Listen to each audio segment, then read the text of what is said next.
AM 950, the progressive voice of Minnesota. It is the Matt McNeil Show for your Monday.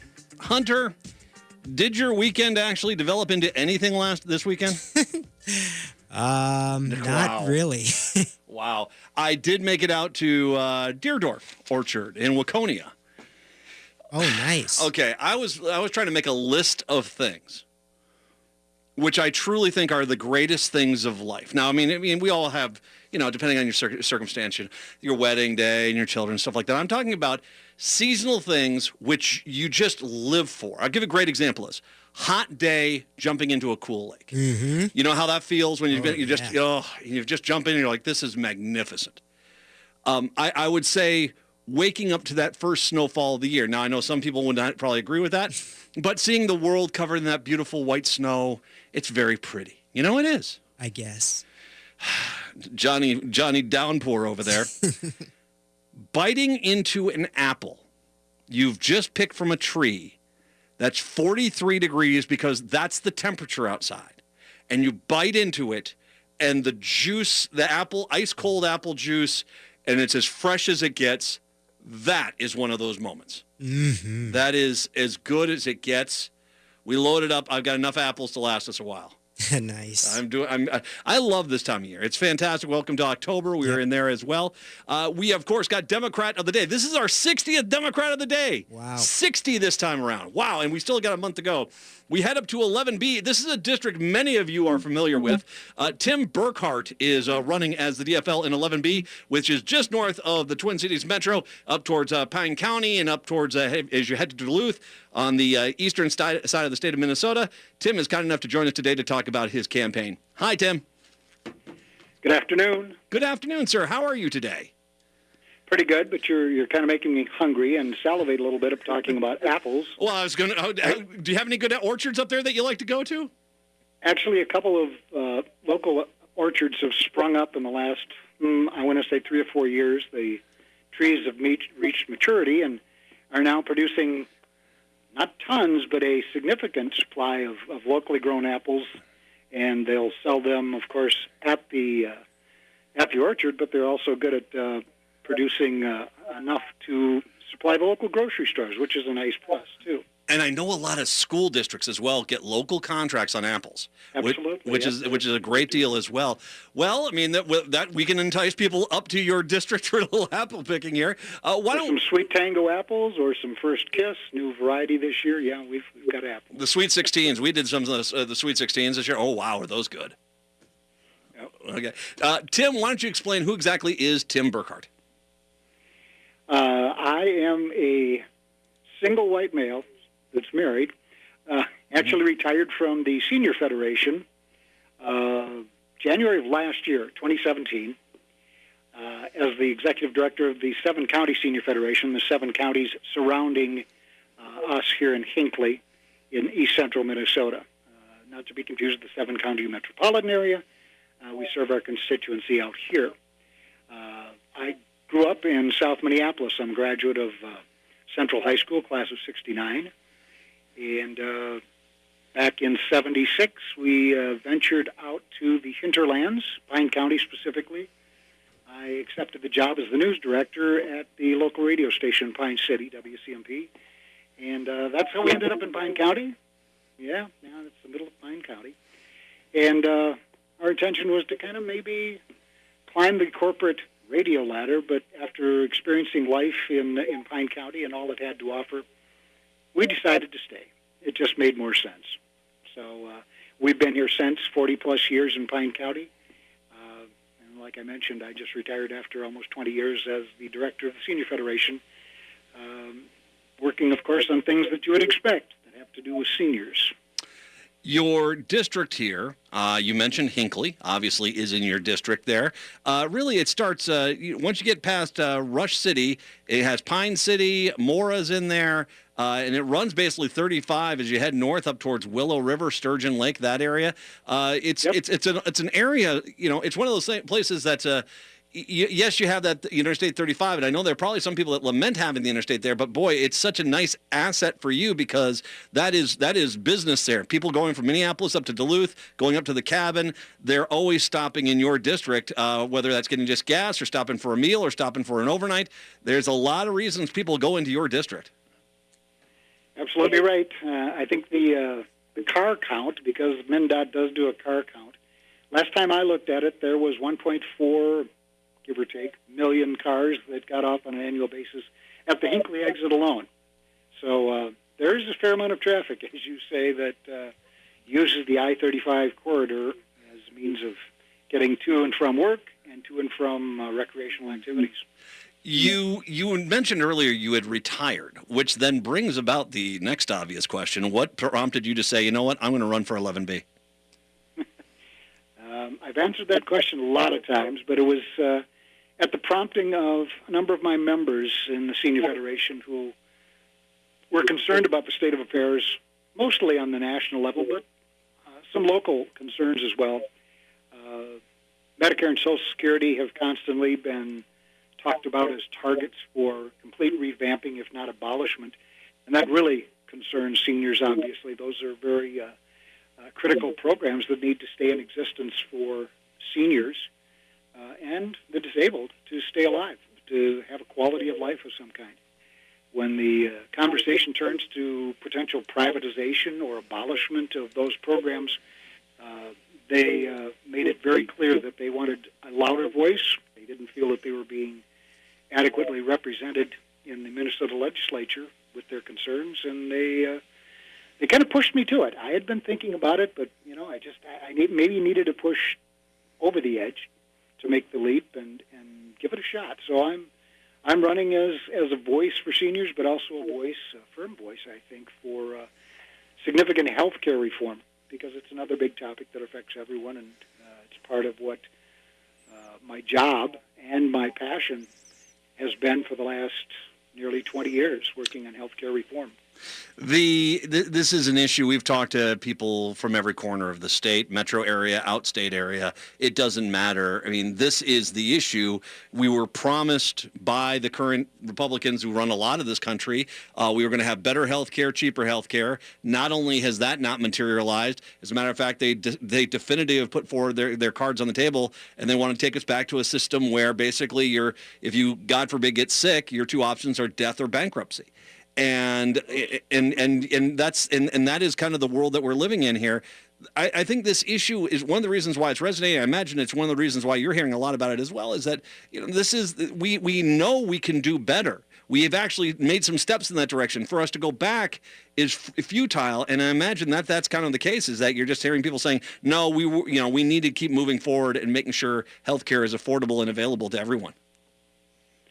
It's one of the themes that's constantly repeated back to us as we knock on doors in the district. Healthcare is one of the top three issues that's regularly mentioned as a concern, and we're hearing it. We knew it was there, but I guess we didn't know how loud those concerns would be. But with the chaos that's been healthcare reform over the course of the last 10 years, it's front and center in people's minds. I think the ACA, the Affordable Care Act, which promised some significant reforms, did have a lot of promise. It did incrementally move us forward, but now, as you've seen, the dismantling that program is really leaving a lot of people certainly wondering what's going to happen, or completely out in the cold. And that is very disturbing. We were at the forefront. I know I traveled along with the White House Roadshow as they promoted the development of the Affordable Care Act. We traveled to Des Moines for a large demonstration there while a number of representatives from the government at the time, the Obama administration, sent representatives across the country at town halls everywhere. And we demonstrated. And I think at that time, the public option, at least, was still being considered, was still an active and very integral part of what the Affordable Care Act was going to be. And as most of you know, if you're listening to this program, that disappeared. And I think that took a lot of the teeth out of the Affordable Care Act. And I am sorry that it happened that way, but I think it made sense the more we looked at it, because when the talk turned to how should we handle this, I think the administration looked to advice from, first and foremost, the insurance industry, and the advice they got wasn't solid advice, and I think that led to the withdrawal of a public option portion for the Affordable Care Act, and that really led us down the wrong path towards health care reform that would really change a lot of lives.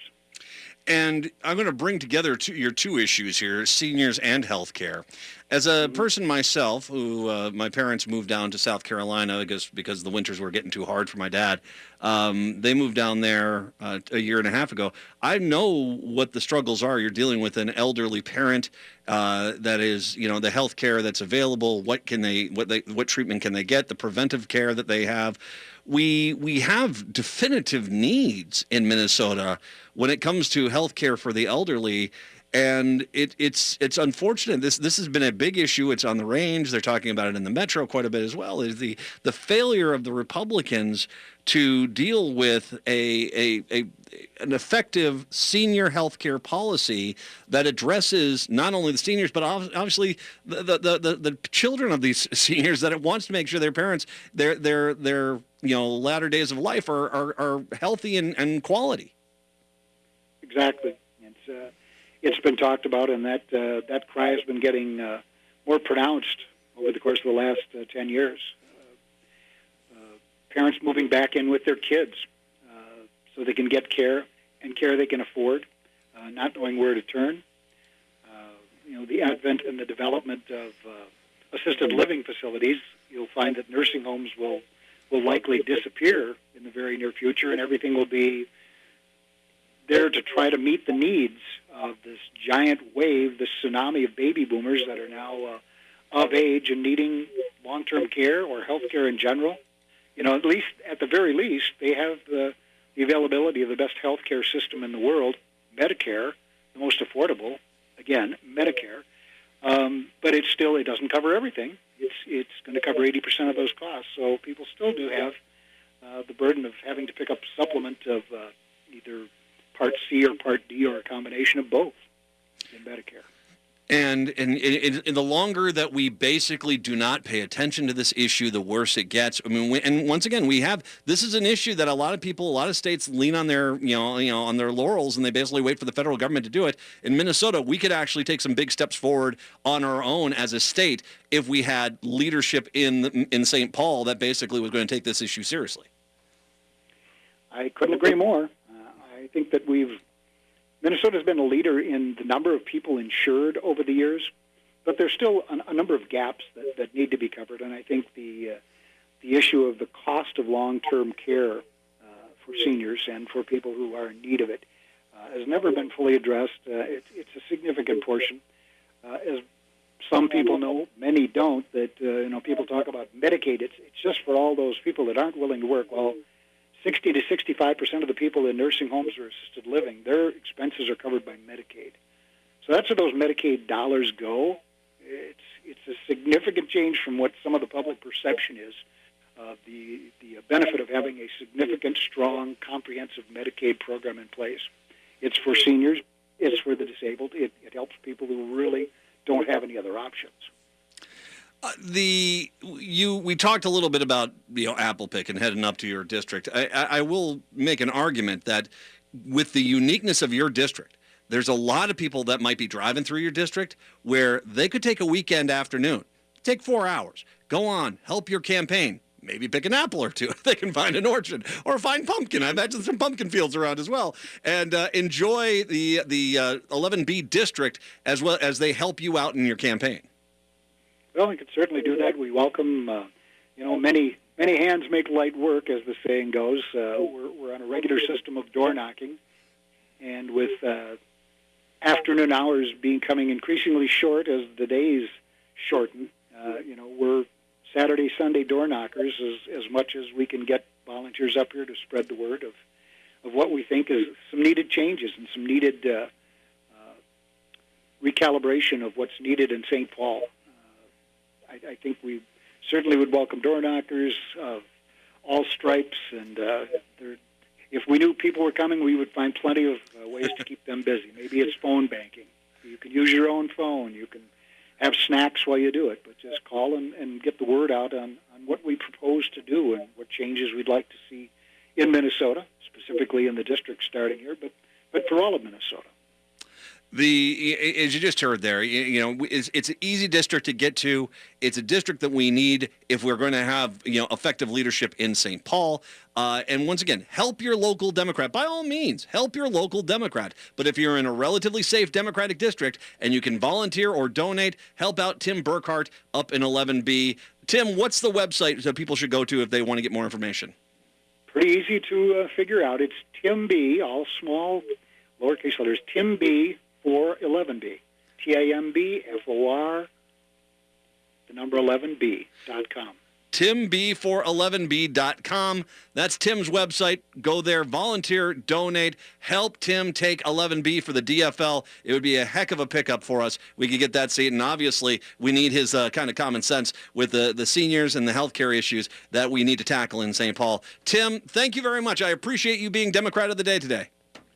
I appreciate the time. Thanks for calling me and letting me know what it is this. My pleasure. Tim Burkhardt, 11B, Democrat of the Day, the 60th one we've done so far this year. We got more to come, too. 952-946-6205. Thanks, Tim. We'll be back. It's the Matt McNeil Show right here on AM 950.